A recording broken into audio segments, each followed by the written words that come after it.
Olá, eu sou a jornalista Kátia Marco e este é o Voz Docente, programa semanal do Andes URGS, elaborado em parceria com a Adufipel e a Regional do Andes no Rio Grande do Sul, que vai ao ar pela rádio da Universidade da URGS, 1080 AM, todas as quartas-feiras a 1h da tarde. O Voz Docente pode ser ouvido também em Pelotas, às quintas-feiras, às 6h15 da tarde, com reprise nas segundas-feiras, às 10 da noite, na Rádio Federal 107.9 FM. E nas quintas, às 6h30 da tarde, na Rádio Com 104.5 FM. O Voz Docente fica disponível na internet, no site andesurgs.org.br ou no Facebook da Seção Sindical do Andes na URGS. Acompanhe.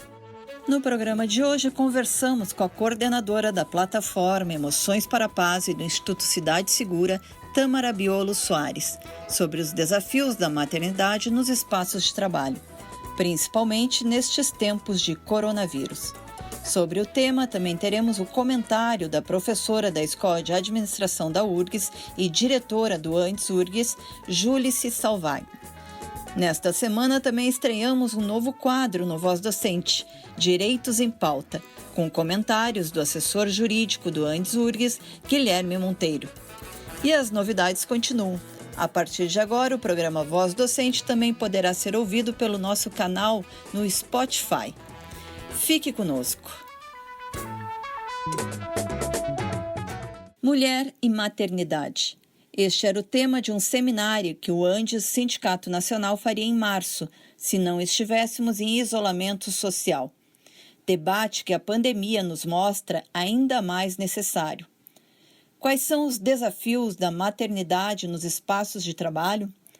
Como conjugar o cuidado dos filhos com o trabalho acadêmico?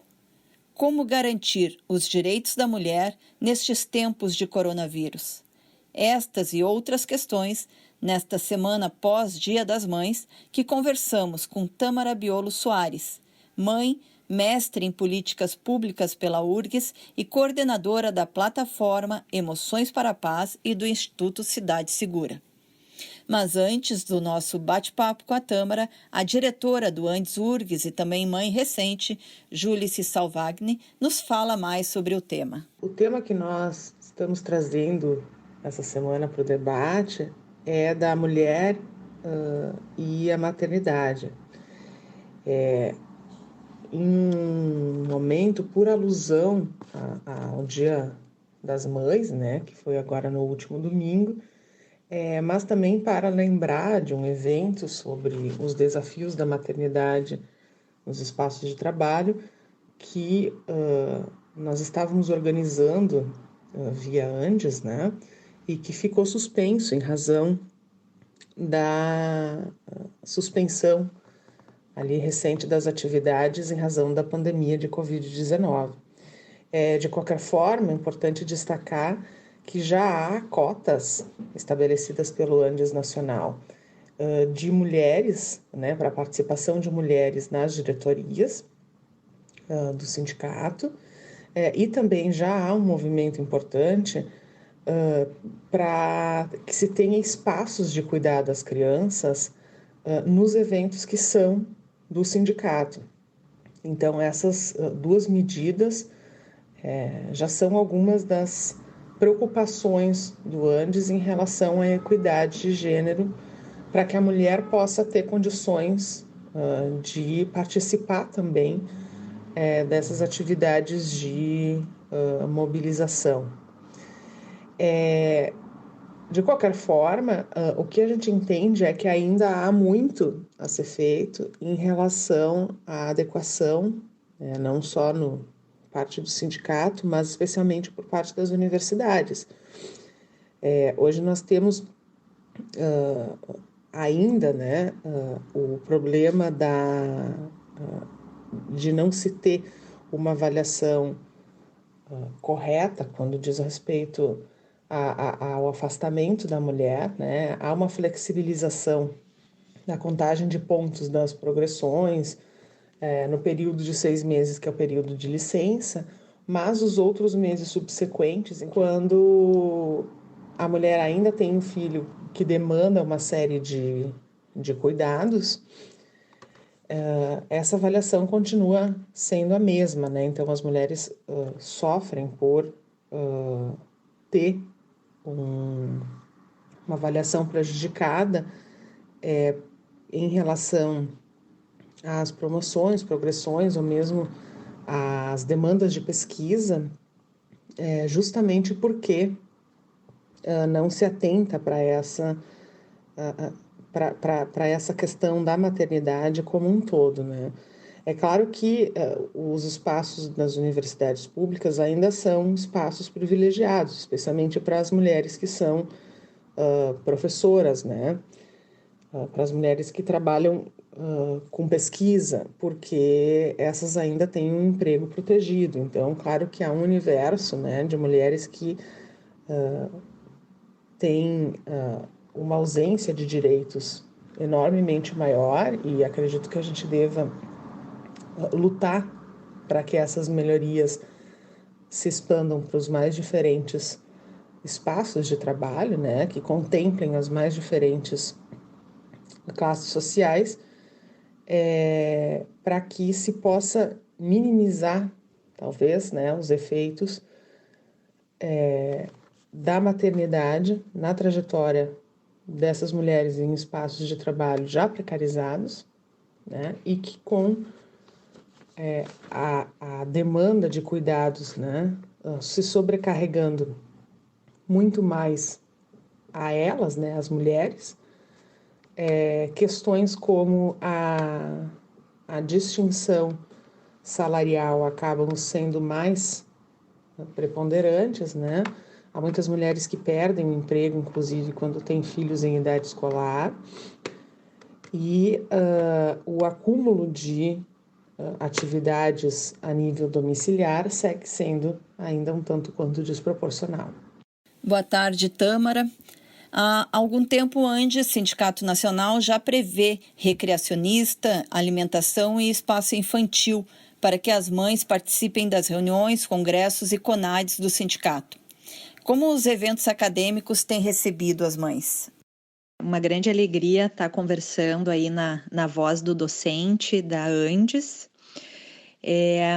Realmente é muito importante essa ação de disponibilizar em eventos científicos a presença de espaço infantil, né, o trocador em todos os banheiros, uma assistência de um cuidador para ficar com as crianças, né? E isso é fundamental, deveria ser uma política pública já universal. Então, parabenizo a ANDES por estar fazendo isso, mas infelizmente ainda é uma exceção, né? A gente que frequenta eventos acadêmicos, enfim, a minha bebê tem apenas 7 meses, então eu ainda não estive em grandes eventos acadêmicos com ela, né? Mas os anteriores, e sempre observando, e mesmo enquanto eu estava gestante, né, a gente observa uma ausência desses recursos. E eles são absolutamente fundamentais, né? Se a gente quer efetivamente que as professoras, as mulheres, as acadêmicas estejam presentes, a gente precisa dar as condições. E as condições são essas, né? Precisa ter o lugar para a criança ficar, precisa ter o lugar para a mulher amamentar, precisa ter um cuidador disponível, e precisa ter flexibilidade de horários também, né? Não adianta entrar com horários impossíveis para a mulher estar ali, tem que ter intervalo, tem que ter... Tudo isso tem que estar programado, porque senão fica só na retórica, no discurso, a gente dizer que está disponibilizando condições iguais, né? Oportunidades iguais de participação para as mulheres. Isso é absolutamente fundamental, muito importante, e fico super feliz aí que a ANDES esteja dando exemplo, né? Acho que tem que começar, e as instituições têm que dar esse exemplo, então que bacana, né, que a ANDES está dando esse exemplo, que tomara seja seguido, né, por outras sociedades, organizações, sindicatos e assim por diante, para disponibilizar isso para as mulheres. Que desafios adicionais a pandemia coloca para as mães acadêmicas? Então, os desafios adicionais que a pandemia coloca para as mulheres acadêmicas são muitos, realmente. E isso já está sendo observado. Outro dia eu li uma notícia que eu acredito que deva ter circulado, né, no mundo acadêmico, compartilhei ela nas minhas redes sociais também, sobre o fato de que as mulheres no mundo inteiro, inclusive a notícia era da Inglaterra, mas no mundo inteiro as mulheres estão submetendo menos artigos, né? Até uns 50% menos de artigos científicos para as revistas. Uma das editoras entrevistada nessa notícia dizia que nunca tinha visto nada parecido com isso, né? E também a história que ilustrava ali a notícia é uma história muito típica, assim, né? A mulher, uma das professoras, estava por concluir um artigo para então postular o tenure, né? A titularidade dela na universidade. E aí, por conta da pandemia, da quarentena, do isolamento na Inglaterra, ela não pôde concluir o trabalho de campo que ela faria. Então, teve que atrasar, o artigo está suspenso, ela não vai poder, então, concorrer ao tenure, a ser professora titular este ano. Vai, portanto, atrasar aí, né? Quem sabe se para o ano que vem as condições vão se dar novamente, enfim, de tempo assim indeterminado esse atraso na carreira profissional dela.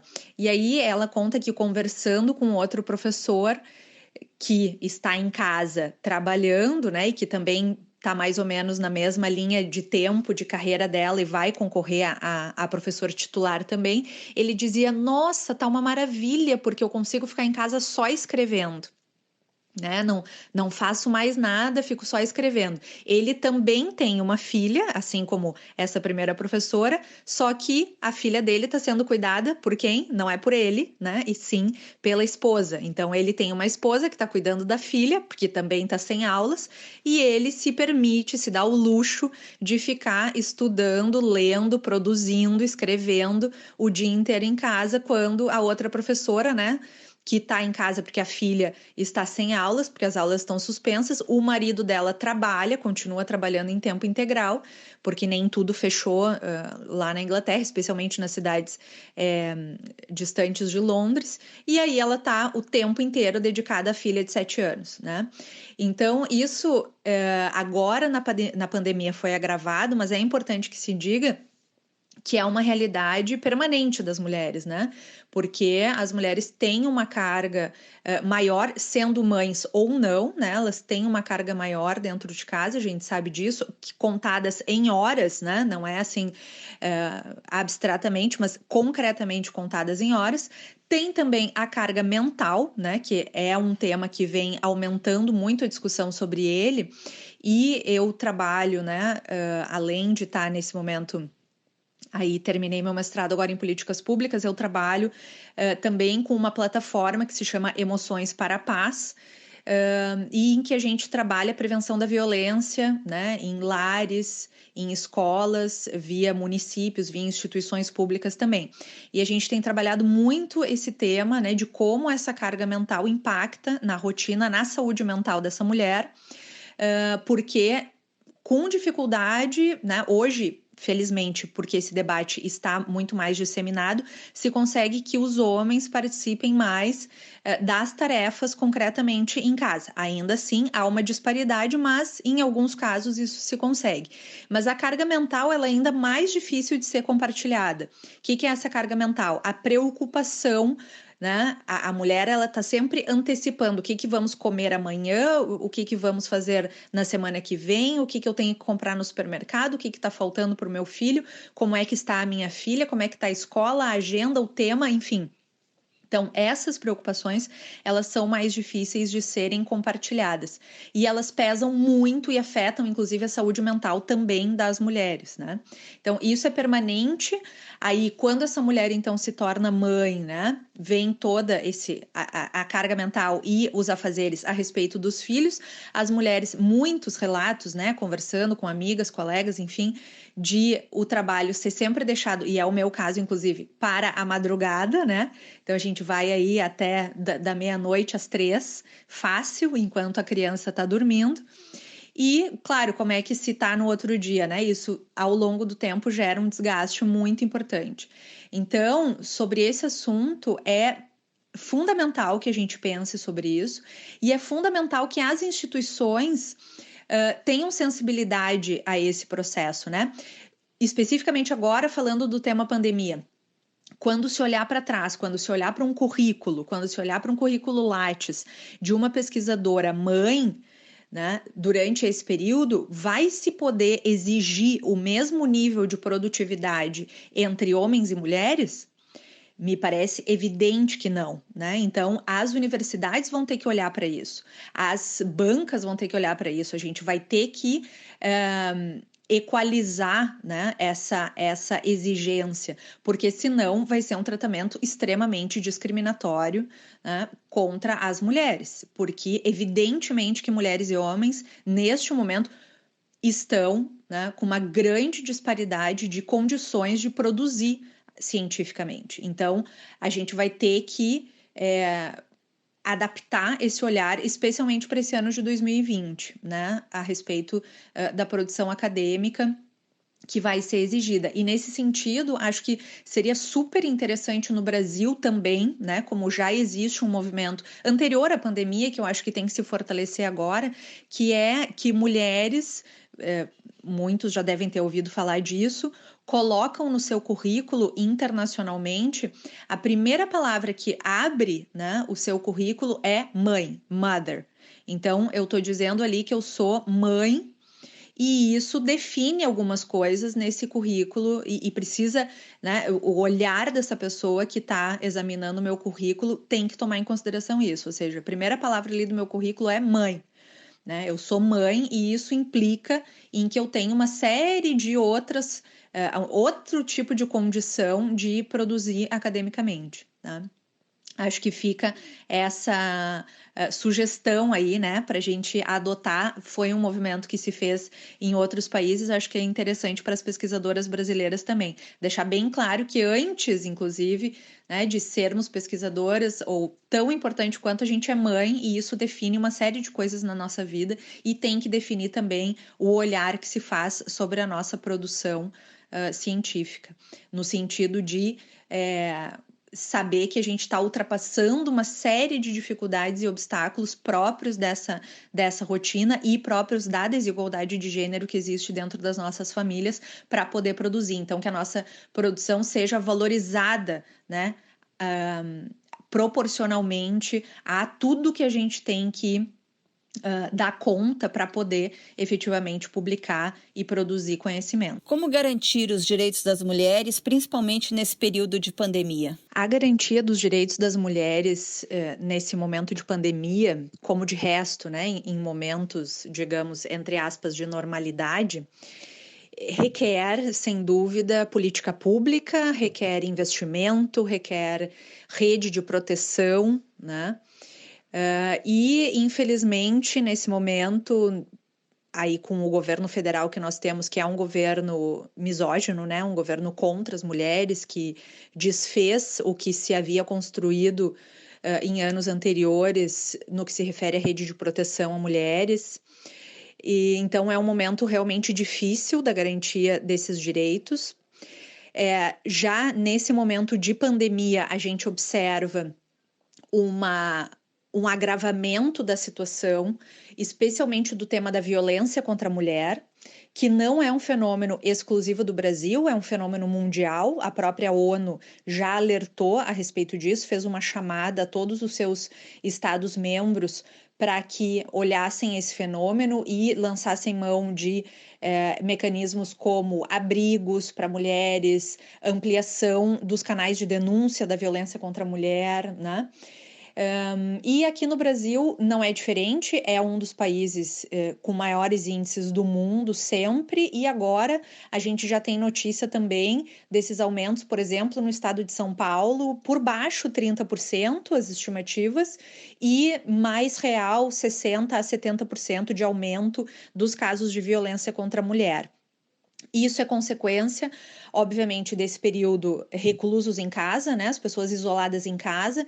Essa situação naturalmente aumenta a tensão.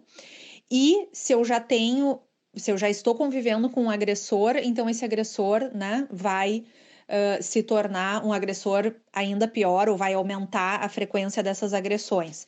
Outro dado que é um fator de risco muito grave para o tema da violência em geral e também da violência contra a mulher, contra crianças e mesmo os homicídios é o tema do álcool, né? Eu falei antes que eu participo dessa plataforma chamada Emoções para a Paz, e eu também coordeno o Instituto Cidade Segura, sou uma das diretoras aqui em Porto Alegre, e a gente trabalha com o tema da prevenção à violência. E o álcool é um fator de risco para todas as violências, na verdade. E esse é um debate que está pendente ainda no Brasil, né? O Brasil é um dos países com maiores índices de homicídios do mundo e ao mesmo tempo, é uma das legislações mais flexíveis. Na verdade, não tem legislação regulando o consumo de álcool, né? A gente não está falando de venda, está falando de consumo. Então, isso é uma incongruência em si mesma, né? Porque a gente sabe que o álcool é um fator de risco. E a gente sabe também que o consumo de álcool aumentou agora na pandemia. Obviamente, colocando em risco as pessoas que estão dentro das casas, sobretudo mulheres e crianças, né? A violência contra as crianças também aumentou. O Unicef já fez esse alerta também. Então, para a gente, nesse momento, né, isso especificamente sobre o tema da violência, junto com o tema de feminicídios, né? Tem outras violações de direitos, que é o caso do auxílio emergencial do governo federal, né, que não chegou ainda, e a grande maioria das pessoas que são os seus beneficiários, e muito especialmente as mães solteiras de dentro das comunidades mais pobres e vulneráveis do Brasil, né? Porque a gente sabe que nas grandes comunidades, as chefes de família, em sua maioria, são mulheres. Então, são mulheres que perderam os seus trabalhos, né, as suas ocupações, muitas delas já na informalidade, então agora perderam isso, não têm renda e elas são as chefes de família, elas são as responsáveis por dar comida para os seus filhos, para as crianças, né? E elas se encontram agora numa situação ainda mais agravada de vulnerabilidade social e econômica por conta da pandemia. E a gente sabe que esse público também é o público que vai sofrer a crise pós-pandemia, né? Que a gente já fala aí de outras pandemias depois da pandemia do coronavírus, que vai ser justamente esse caos econômico-social que vai se dar e que quem vai mais sofrer o impacto disso também são essas populações mais vulneráveis, e aí, de novo, entra a mulher, né? E mulheres negras também agravando, né? Cruzando aí o processo de discriminação e agravando ainda mais essa condição. Depois a gente fala já numa pandemia de saúde mental, porque as pessoas vão ter traumas desse processo todo, né? Em Wuhan, na China, por exemplo, diversas, né? A Sociedade Chinesa de Psicologia já trabalha com isso, né? Todas as pessoas que ficaram na quarentena, né? E, sobretudo, pessoas que conhecem outras pessoas que foram contaminadas, saíram desse processo traumatizadas, né? Estresse pós-traumático. Então, isso é um tema também muito importante e as mulheres, de novo, né? Vão ser vítimas, talvez, prioritariamente desse processo. E depois, né, a perda do trabalho em outros países se garantiu, né, o governo exigiu que as empresas não demitissem, né, criou alternativas para dar segurança para esses trabalhadores. O governo brasileiro não fez isso, ao contrário, estimulou a demissão, né? E agora, especificamente, né, essa semana, a notícia de que ao abrir, né, o presidente da República, ao incluir pessoas da indústria da beleza, digamos assim, que também são prioritariamente mulheres, né, manicures, pedicures, enfim, cabeleireiras, e retirar os R$ 600 de auxílio emergencial. Então, a gente vê como está realmente muito grave a situação da mulher nesse momento, e isso é um problema de várias perspectivas. Primeiro, porque está violando os direitos dessa pessoa, né? Dessa pessoa, está incrementando os processos estruturais de discriminação contra a mulher, né? Está incrementando as chances dessa mulher vir a ser vítima de violência e está dando um caráter transgeracional para esse processo, porque a gente sabe que tudo que a mulher sofre, a criança vai ser um reflexo desse processo na sua vida, ainda na infância e depois também na adolescência, né? Então, assim, é uma situação realmente muito grave, e aí cabe à sociedade civil, como tem feito, né? Os movimentos sociais, na verdade, são os que têm segurado essa pauta e levado essa pauta adiante, pressionando algumas instituições que ainda são, né, minimamente responsivas a esse processo, para agirem, né, no sentido de evitar, enfim, esses danos dramáticos, mas que eles já estão ocorrendo dentro do Brasil. E aí, o que outros países, especificamente no tema, para não me alongar mais muito, no tema da violência, o que esses países têm feito? Treinado pessoas, funcionários, justamente daqueles serviços aos quais as mulheres ainda estão tendo acesso, que são, por exemplo, farmácias e supermercados. Então, em grandes supermercados, na França, por exemplo, Espanha, em outros lugares, tem uma pessoa ali que foi treinada para conversar com essa mulher, para entender, avaliar aquele risco. Esses países também utilizam de formulários de avaliação de risco, e aí pegar e conseguir encaminhar essa mulher, dar um encaminhamento, né, para essa denúncia de agressão, para que isso não vire depois um feminicídio. Então, há medidas que podem ser feitas, que já foram testadas e aplicadas em outros lugares de forma bem sucedida. O que falta, né, é o Brasil adotar essas medidas aqui também, mas elas existem, né? Existe gente produzindo conhecimento justamente também dentro da academia. Esse foi, inclusive, o tema do meu mestrado na URGS, em políticas públicas, que é produção de evidência, né? Políticas públicas baseadas em evidência. Então, esse conhecimento existe, mas a gente tem que ter, obviamente, vontade política de aplicá-lo, né? E a sociedade civil atenta também e fazendo esse conhecimento chegar na população e nas instituições para que ele seja aplicado efetivamente para proteger a vida das pessoas e, muito especialmente, a vida das mulheres. E qual a situação das mães que não têm vínculo empregatício com a instituição, como as trabalhadoras terceirizadas? Claro, essa situação fica mais agravada ainda com relação a trabalhadoras das empresas terceirizadas, né? Porque a chamada flexibilização, que na verdade é uma precarização desse trabalho, que também é uma agenda, né, em curso aí na atual política federal no Brasil, e que colocou muitas mulheres, muitas mais mulheres também nessa situação, em que as pessoas hoje estão desassistidas, né? Aí a única alternativa, além de um debate nacional a respeito disso, mas a outra alternativa é justamente o contratante dessa empresa exigir que ele mantenha essas funcionárias, né? Que mantenha esse serviço acontecendo e esse pagamento. Aí também entram as funcionárias da limpeza, que nesse momento a gente tem que louvar e reconhecer o trabalho delas, né? Porque a gente fala nos serviços essenciais e o serviço das enfermeiras, né? Do pessoal da saúde, nesse momento é sem palavras, assim, para a gente agradecer enquanto sociedade, né? Inestimável, tá salvando vidas, é um grande exército do bem, né? Mas estão também essas servidoras que muitas vezes, né, têm salários muito precários, têm que voltar para sua casa ainda correndo risco também de contaminar os seus familiares. Então, esse é um debate que a gente precisa retomar e manter, na verdade, né? Porque os sindicatos e as organizações aí da sociedade civil têm feito esse debate em garantir os direitos dessas trabalhadoras e desses trabalhadores, e sem dúvida nessa pandemia eles são um dos maiores afetados, e a gente tem que também, como contratante desses serviços, né, exigir que esses direitos sejam mantidos, que as pessoas tenham condições de passar por esse processo, toda essa grande travessia aí que a gente está vivendo, né? Garantindo esse direito, sobretudo, também dessas mulheres. E, por último, né, uma palavra assim, no sentido de que a gente é um processo, é uma travessia, a gente vai passar por isso, vamos sair lá do outro lado diferentes, e esse novo mundo, né, que as pessoas... Eu não gosto muito da expressão novo normal, porque a gente precisa deixar de normalizar apenas as coisas, né? Mas, assim, esse novo lugar, esse novo contexto em que a gente vai viver depois, a gente está criando a partir de agora. Então, parabenizo mais uma vez a Andes por estar fazendo esse debate, porque a gente precisa disputar esse futuro que está em construção agora, né?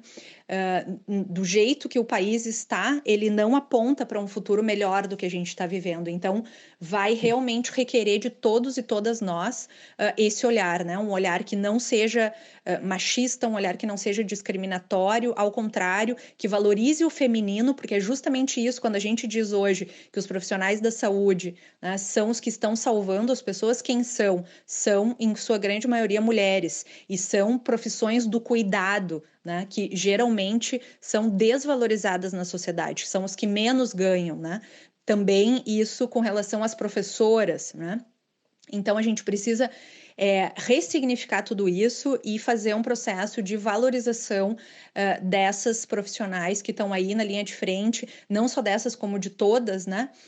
As mulheres, elas precisam ter condições de estarem onde elas quiserem, de exercerem as funções que elas quiserem, mas precisam ter igualdade de oportunidades, que é o que a gente falava desde o início, que passa pela creche, passa pela escola infantil, por um lugar seguro e adequado para deixar os filhos, e passa também por um olhar da sociedade para diminuir as cargas extras e injustas que recaem sobre os ombros das mulheres e a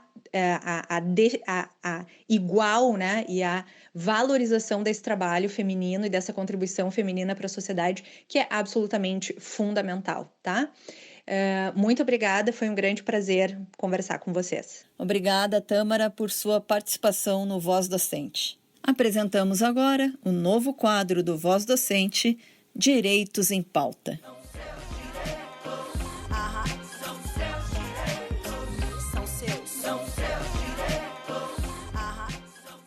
Olá, docentes da URGS.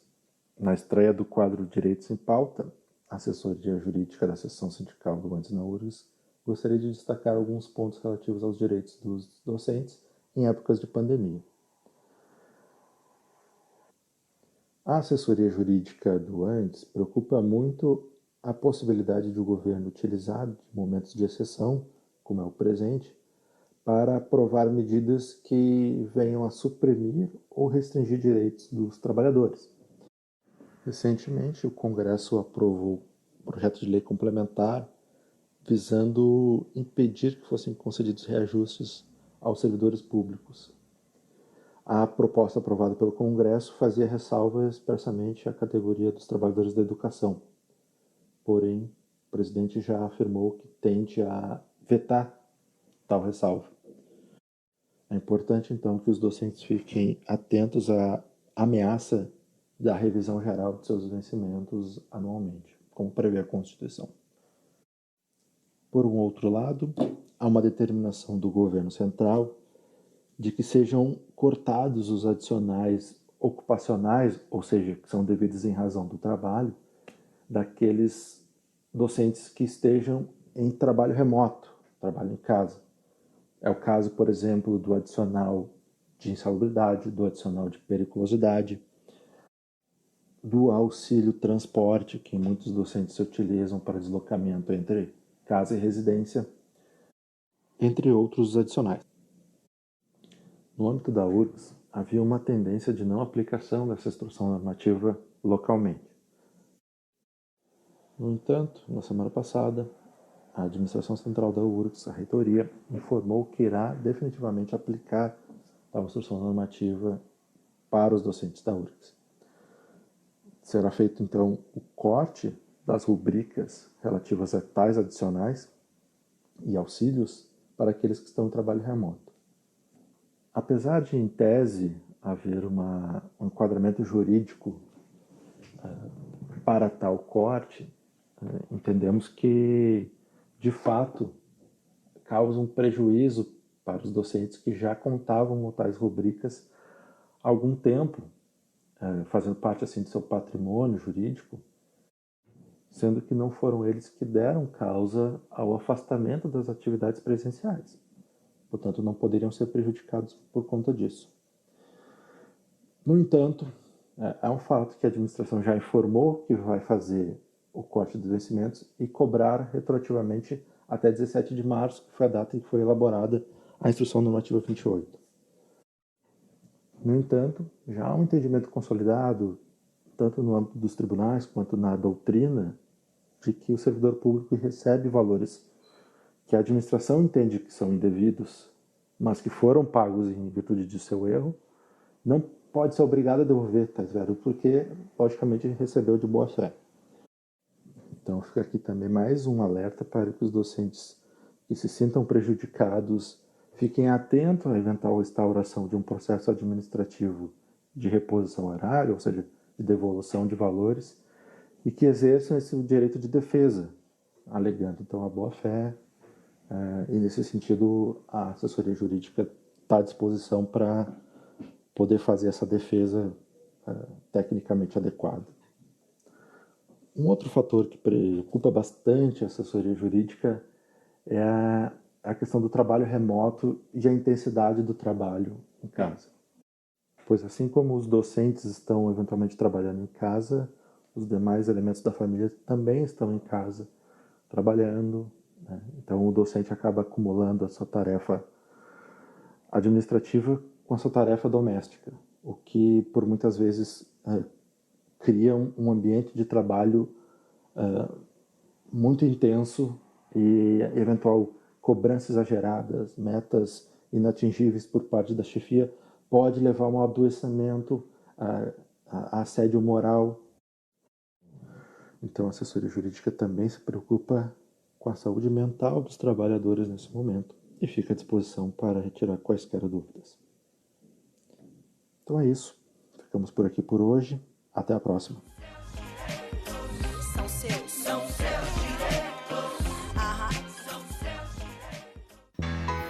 O Voz Docente teve produção e apresentação da jornalista Kátia Marco e a coordenação geral do professor Robert Ponge, do Instituto de Letras da Universidade Federal do Rio Grande do Sul.